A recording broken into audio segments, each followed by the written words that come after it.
Imagine for a moment that you have an idea for a product and you are so excited. It's something revolutionary that you've never seen before, and you know it is going to shake up the cosmetic industry. So you invest so much money, so much time, you hire a team, you do all of the things, and you bring this product to market. And then the product launches, and oh my goodness, everybody loves it. Just as good as you thought it was, everyone else is thinking the same thing. Your social media is blowing up, influencers are raving, and you are making a lot of money. Part of what makes your product special is the packaging. It is unique and it is beautiful and it's creative, and you are so proud of it.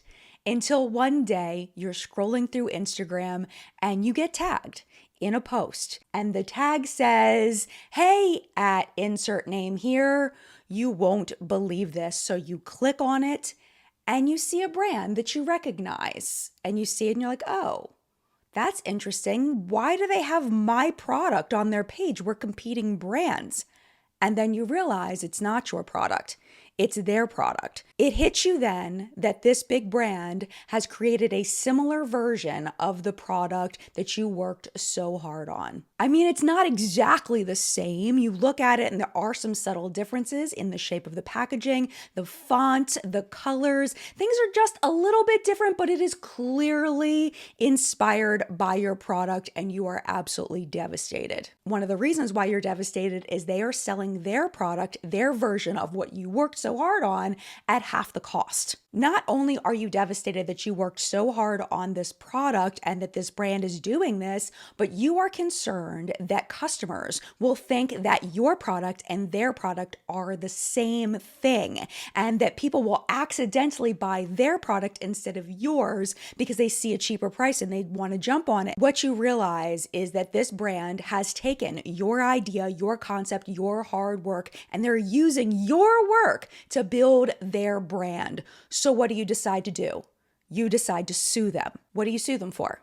You sue them for trade dress infringement, citing unfair competition. That seems to be the scenario of what happened between Benefit Cosmetics and e.l.f. Cosmetics when e.l.f. Cosmetics came out with the Lash and Roll Mascara that looks strangely similar to the Benefit Roller Lash. As you probably know, we see things like this that are called dupes all the time in the makeup industry. But what's the difference between a dupe and something that is outright illegal? That is the concept we're exploring today. We're going to go into the e.l.f. and Benefit lawsuit. We'll also compare that to lawsuits that have happened in the past, like for example, the lawsuit between Too Faced and Tatcha, as well as the conflict, it didn't end up in a lawsuit, but the conflict between Manny MUA's Lunar Beauty and Makeup Revolution. What rights do makeup brands have when it comes to dupes? How dupey do the dupes have to be? How similar does it have to be to go from just being a dupe to being illegal? And what does all of this mean for the future of low-cost makeup dupes? If you have ever looked at a dupe product and thought to yourself, how in the world is this legal? This is the video for you. Hang tight. We are getting into all of it right now.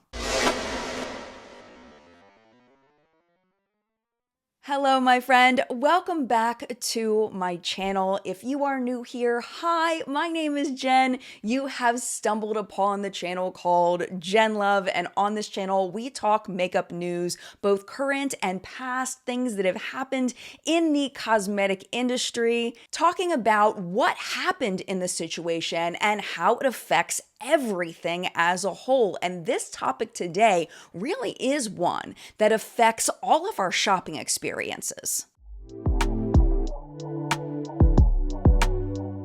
I actually found out about this Benefit versus e.l.f. lawsuit through a blog post on the OG makeup blog called Musings of a Muse. She has been around forever, pumping out content, quality content, so I will make sure to leave her blog down below. Highly recommend that you check it out. What I realized as I dug deeper into this lawsuit is that it's actually not new. This lawsuit was filed on February 24th of 2023, so in real time, time. That was almost a year and a half ago. Justia Law made public one very major document in this case, and that's the one that Musings of a Muse found and the one we're going to dig into today. In the document, it lays out Benefit's case against e.l.f. for trade dress infringement and 8 other claims. This also includes trademark infringement, unfair competition, and false designation of origin. And I had to look that one up. And I just want to make sure that I tell you this. I am not a lawyer. I am not formally trained in this. So I may have this wrong. If I do, I will make sure to put a pin post. I try very hard not to get things wrong, but not being formally trained, you don't know what you don't know until someone tells you, hey, you don't know it. So I will present this to you. And if for some reason it needs to be tweaked or anything, check that pinned post. So what I'm understanding as far as false designation of origin, it could mean a couple of things. One thing that it may mean is that Benefit might be saying that e.l.f. is lying about where or how the product is manufactured, which misleads customers into thinking that it is of higher quality than it is. What I think it actually means, and again, this is just my thoughts, is that Benefit is saying that because of the trade dress infringement, because the products look so similar, it is giving customers the impression that the e.l.f. product, the drugstore price product, what they're saying is a lower quality product, is misleading. That when people see this e.l.f. product, they are misled into thinking that it is the same quality as the Benefit product, and that's illegal. I personally don't see how they could prove that without case studies, but that's what I'm thinking this might mean. Please, again, correct me if I'm off base on that one. Then the filing goes into how it all went down, what they did in order to prevent this lawsuit. So basically in January of 2023, Benefit reached out to e.l.f. because they found out that Lash and Roll was coming. And they were like, hey, you can't do this. It looks too much like Roller Lash. It's biting off our concept. You are infringing on our trademark. You are infringing on our trade dress or the way the product looks. So therefore, you need to not make this product. And e.l.f. completely ignored them. And because e.l.f. ignored the cease and desist,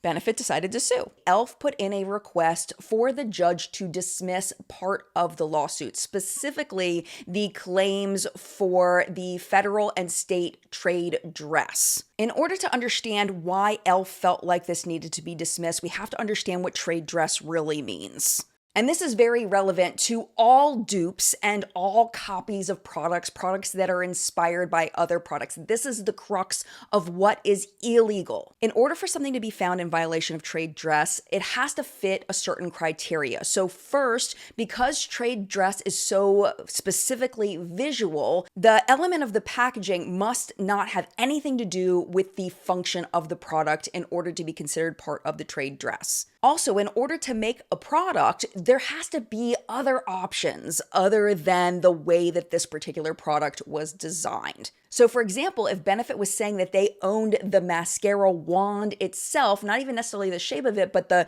actual applicator wand, they would lose that because there's no other way to apply mascara than a mascara wand in reality. It's just not functional to apply it any other way. So you couldn't sue for just the use of a wand. If it was a very specific style of wand, maybe, but not wands in general. The second thing has to do with the perception of the product and the way customers see it. So when someone sees the Benefit Roller Lash, do they automatically, without seeing the brand name on it, associate that trade dress, that packaging with Benefit? There has to be no question that this particular design is associated with this specific brand. And the other major point I wanted to point out is that there has to be some element of customer confusion where they have evidence that the product that is alleged to be copied, that people are thinking really and truly that it's the original when it's not. So when e.l.f. filed this, I want to dismiss the trade dress claims, they had 3 main points, and they're very interesting. So they said that Benefit didn't adequately explain its trade dress as non-functional, that they just missed that part of the explanation. And because they missed it and didn't properly explain that the packaging was non-functional, that it should be just thrown out. The second point that e.l.f.'s lawyers said was that Benefit didn't sufficiently claim that its trade dress had acquired a secondary meaning. So basically, they hadn't sufficiently proved proved that customers would recognize the Roller Lash packaging as Benefit just because of the way that it looks, that the look of that packaging wasn't unique to Benefit enough that customers automatically made that association. And then the third thing was that Benefit did not provide a clear and accurate description of the trade dress in question, that there were errors in how they described the product. So the judge, his name is Richard Seaborg, he looked at the evidence that e.l.f. presented and he said, no, we're not throwing them out. And here was his justification. On the first count, he said that Benefit showed that both companies have used different mascara packaging over the years and that the designs of Roller Lash and Lash and Roll were not functional to the product and that the colors have absolutely nothing to do with the function of the product. And that's where Benefit had the issue, not in the function, but in the packaging itself, the outer packaging. That maybe they didn't quite say things perfectly, but that's no reason to throw it out. For the second claim, the judge also found in favor of Benefit in that secondary meaning, or that customer association knowing that product comes from that brand, that even though e.l.f. said that the packaging wasn't associated with Benefit, the judge argued that with 7 years of marketing and production and what he said were hundreds of millions of dollars in sales, that Benefit most likely did establish an association with their product in the mind of customers. And for the third claim, this one's actually kind of funny. And I get it, lawyers have to find their in anywhere they can. So e.l.f.'s lawyers were saying that the reason why it wasn't a good description of the product was because the cap and the lettering weren't pink. And that they were a shade of pink, maybe they're salmon, maybe they're whatever it is, that pink was not an accurate description of the color of Benefit's font and the cap. So the judge basically kind of looked at this and almost, I can kind of feel the eye rolls in the way that this was written. He called the claim somewhat interesting and he dismissed it because the cap is a shade of pink and they are not required to give a specific shade of pink. It's really okay. We get it. It's pink enough. He also mentioned that even though Benefit didn't describe the mascara tube in all of the specifics, like for example, it didn't talk about the diamond imprint on the cap, he said that's okay because that's not what Benefit is arguing against. They're arguing against the look of the entire thing in color story matching. And then there's a twist in the story in that on August 17th, so not that long after this, the judges switched. And judges can switch for all kinds of reasons, but it switched here, and that's what we need to know. The new judge's name is Laurel Beeler, and Judge Laurel Beeler took over the case and had a settlement conference scheduled for October 5th. And there were some meetings in between in the filing. You can see there were some conversations going back and forth, but I can't personally see them. What I can see is that this October 5th conference never happened, and there were no more filings after that. And again, not a lawyer, but I've covered enough of these things to know that sometimes these kinds of things just drop off and there's no more filings on them, which basically, typically, from what I've heard, from what I understand, means that something was settled out of court, that they just decided to be done with it and they just stopped and the filings just stop. So it's been over 8 months since the last filing, and I would imagine that if they were going to reschedule this conference from October 5th of 2023, that would have been something they would have filed. But since that filing of a rescheduling isn't there, I would imagine that this case is over. So what happened? We legit don't know. We don't know. No, there's no paper trail of it. The only evidence we have as to what happened is that e.l.f. is still selling Lash and Roll, still available all over the place to buy Lash and Roll. So I would imagine something happened to make Benefit essentially give up. So what happened? How did we get here? A second ago, we were talking about how the judge was like, yeah, we're not going to dismiss anything, e.l.f., because Benefit is pleading their case very well. We're not dismissing anything. And then now Benefit's just giving up. Why?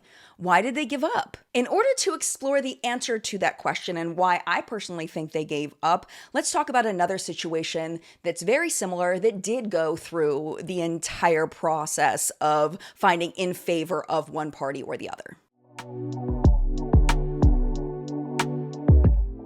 The classic example that I think of when I think of a situation like this is Too Faced versus Tatcha, because it was a moment for me realizing how trade dress actually worked. This lawsuit happened back in 2017, and you're probably thinking Tatcha. Tatcha's mostly known for skincare. Well, back then they had quite a few more makeup products than they do today. And one of the most popular makeup products was their lipstick. When describing their lipstick, Tatcha said in the lawsuit that the, quote, detailed, ornate, and inherently distinctive packaging design has played a major role in the brand's success. So when they saw Too Faced was launching a peach kiss lipstick that looked very, very similar to theirs, they had big issue with it and they brought it to the courts. But before they brought it to the courts, they did the same thing that Benefit did. They sent a cease and desist to Too Faced. They're like, hey, you can't do that. It looks too much like our lipstick. You can't sell that. And Too Faced was like, watch us. And they released the lipstick anyway. And also like the Benefit and e.l.f. situation, the Tatcha lipstick was selling for $50 and the Too Faced lipstick was selling for $21. So that would be considered, even though both price points are expensive, a lower cost dupe in the packaging. I don't know about the formula. For example, the Too Faced one had a strong peach scent to it, where the Tatcha one was not scented the same, but as far as the trade dress, the outside, they looked very similar. Speaking of that, let's just zoom in on this picture and let's really look at the similarities and differences between these two lipsticks, because it really helps us to understand the court's logic on this and what goes through and what doesn't go through in the US court system. So for me, I think they look very similar. They, to me, look like they were created by the same brand, but for different lines. So we've got the white outside with the gold inside. We've got the symbol on the bottom that pops out. Both of the bullets are embossed with a print. They have the circular caps that are inlaid with the designs. I can completely see brand confusion on this. Me personally, I think these look very similar, and I absolutely did at the time as well. And Tatcha pled a really good case on this. They showed the side-by-side comparisons, and beyond that, they had screenshots from Instagram where people were legit confused.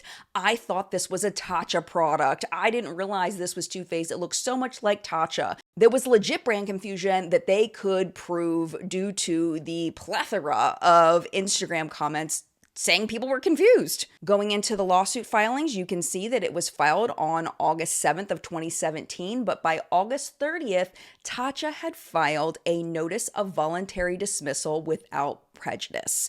And I know this isn't the exact right term, but in short, Tatcha lost. And when this happened, when I was watching this in real time, I was shocked. I was floored. I was so confused. I really, really thought that Tatcha was going to come out on top on this one, that they had a legitimate case, but no, they didn't. Why didn't they? Why did they lose in this situation? And what I learned through that was that the products have to be near to identical to have a trade dress violation actually be found in favor of the plaintiff. That's why in this next case, I believe it did not go to court, because I think that the people that would have been the defendants would have lost. Let's talk about it.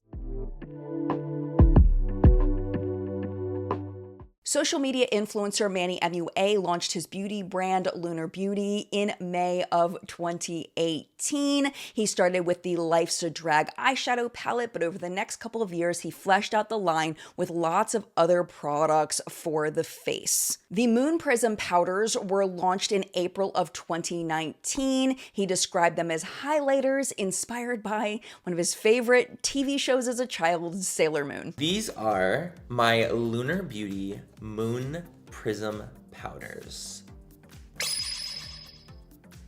Okay. My vision for the Moon Prism powders was basically as if you broke off a piece of the moon and you had it with you. You know, I wanted it to be reflective. I wanted it to be holographic. I wanted it to have these really cool facets to it. The plastic itself is actually a little bit see-through, so when you look at it in different lighting, you can actually see the highlighter in it, if that makes any sense. It's kind of hard to explain. But when you turn it, oh yeah, over here. So you can see when you turn it at different lights, you can see like a little bit as if it's literally encased in crystal. It's encased in like this moon surrounding. So that was my vision behind the product. This componentry is not stock. It's not easy. It's not something you can just go pick up randomly. You know, I have to design it and I have to have it made and go through so many different samples. And I want Lunar Beauty just to be like this work of art brand that you guys are excited to be able to buy and use and pull out in public and be like, yeah, this is Lunar Beauty, and feel proud to own it. You know, you guys are spending your hard-earned money on it. I want it to be as amazing as possible for you guys, and I hope that you guys see that. And the amount of love and positivity I got from my packaging for Greek Goddess and for Life's a Drag, and you know, my lip components, how people see that they've never seen things like that before. That's exactly what I want. I'm doing the best that I can to come up with, you know, innovative things that will be fun and things that you guys would be proud to own. So that is that. Something I want to highlight that Manny says in this is that the packaging design, the outer packaging, and remember, this is his launch video. This is before another brand tried to copy it. He mentions that this is a custom package. That's going to be very, very important in just a minute. When Makeup Revolution, who is known for taking ideas from other brands and getting inspiration, came out with their glass illuminator face and body highlighters in March of 2020, Manny absolutely lost his shit. He uploaded a video called "I Never Wanted to Make This Video." And in that video, he explained what was happening. I'll let you listen to it in his words. This video is in regards to this. This is Lunar Beauty. This is my brand. This is my highlighter compact. And this is the Makeup Revolution compact highlighter.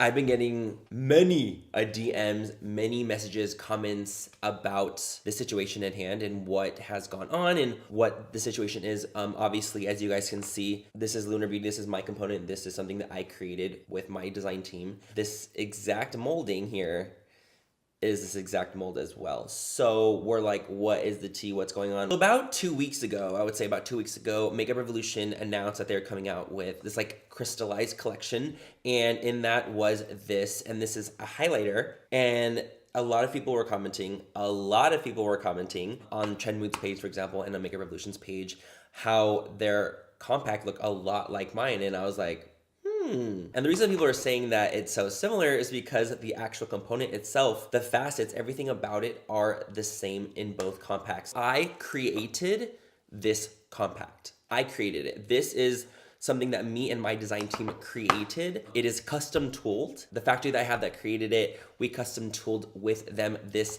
component. This exact component with this exact facets and everything. I'm gonna show you guys some die lines of what we created. And when we created this in 2018. So it's been about 2 years now since I've had this design. And we created this custom component, which is my Moon Prism powder. So I actually reached out to my factory to ask if they shared my mold with anyone, because when you get a custom molding, like, they are not allowed to share the molding with anyone else in that factory because you paid thousands of dollars to create this mold. They should not be sharing it. And if your factory's sharing it, then that's honestly fucked up. And so we reached out to our factory and was like, did you share this molding with anyone? And they didn't. And they said they did not. And they did not even create Makeup Revolutions at all. They didn't even create it in the factory that we use. I'm a small brand. I'm an indie brand. I do not have these resources. All I have is my voice and my name and who I am behind my brand.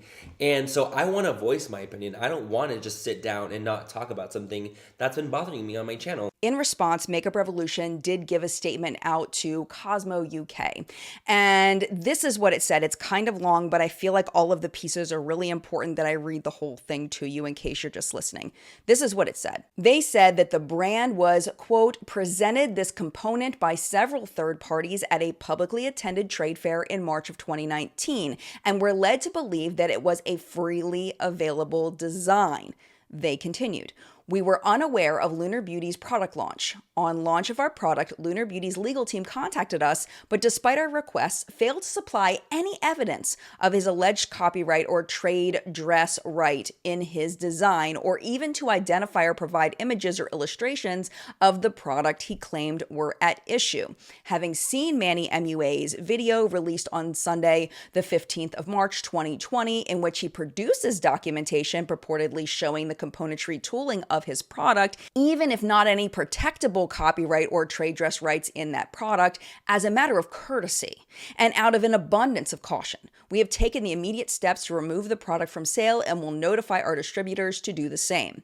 Our intention is not to crush the spirit of entrepreneurialism. Our intention is to make beauty trends affordable for all. We do our best not to make mistakes like this, but if we do, we take steps to make things right. And for that reason, we have acted quickly and passionately. Personally, I think they acted quickly and passionately, not out of a courtesy or of doing the right thing or supporting entrepreneurs. I think they did it because Manny put them on blast. Manny put them on hard blast. That video that he put up got 1.7 million views. And back then, Manny was really popular. I mean, of course, he had people that didn't like him because of things we've talked about in other recent videos and other reasons. I mean, no one's liked by everybody, but even the people that didn't like Manny, I think were on Manny's side on this. And personally, I would think if I were Makeup Revolution, having a video like that out by one of the top beauty influencers in the space blasting their brand, and people can see that it is literally a direct copy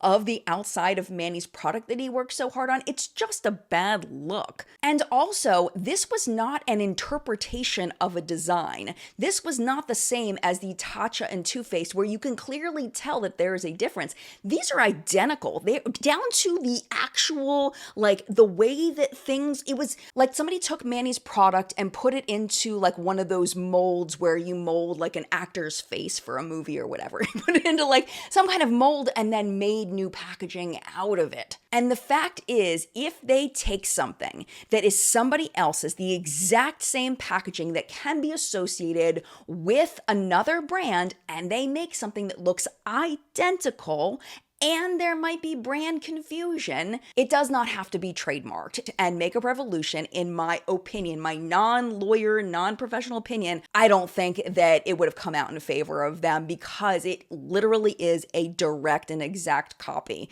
And again, it's just a bad look. So likely Makeup Revolution saw their way out as just to claim ignorance and pull the product and move on. Since then, there have been quite a few brands that have come out kind of rolling their eyes at products that may have been inspired by their products. My personal favorite is the one of Trixie Mattel looking at the Kylie Cosmetics lipstick when that launched.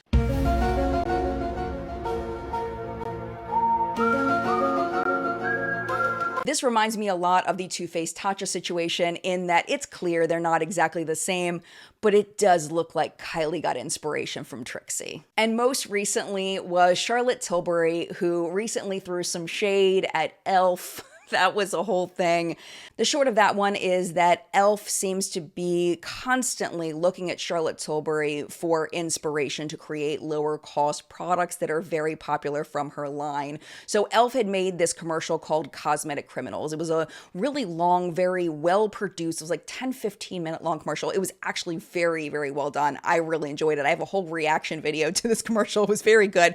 So Charlotte Tilbury decided to take inspiration from that commercial and come out with her own Cosmetic Criminals kind of situation where she was kind of, you know, subtly talking about other brands stealing her concepts and making them at a lower cost. To me, it's a little cringy, but I'll play you a clip, see what you think. So I'm the beauty awareness. Darling, you caught me pink and red-handed. Of course it was me who stole the lipsticks. Nobody else can steal my beauty DNA. They can try, but they cannot deny. Darling, let me tell you a beauty secret. If you want the real thing, the original, and the best, it's Charlotte Tilbury Beauty every time. Circling back to the original story, what the story is based on, the e.l.f. and Benefit lawsuit, I don't think that the Benefit and e.l.f. mascaras are enough the same in order to have it go through in favor of the plaintiff. They're clearly different products. It is extremely obvious that e.l.f. took inspiration from Benefit's product when designing this, but they don't look alike. Other than the colors being the same and the name being similar, I'm actually not sure whether the wands are the same or not. I'll go ahead ahead and put them on the screen for you so we can decide together if they're the same or not. But that's irrelevant because that has to do with the function of the product. We're only talking about the outer packaging. And to me, they are definitely different. I would never confuse the two, the e.l.f. and the Benefit. I would never think that the e.l.f. was the Benefit one. Never in a million years. But that's just my perspective. I live in the makeup world. I live here. This is my full-time gig. So at this point, that's why I need you in the collective brain of makeup awesomeness, where we help each other not to buy crap. I would love to know what you think about these two products. Is it just me that I don't think they're similar enough? Is my perspective skewed because of what I do for a living? Or do you think that customers outside of our makeup space would genuinely think that the e.l.f. product is the Benefit product?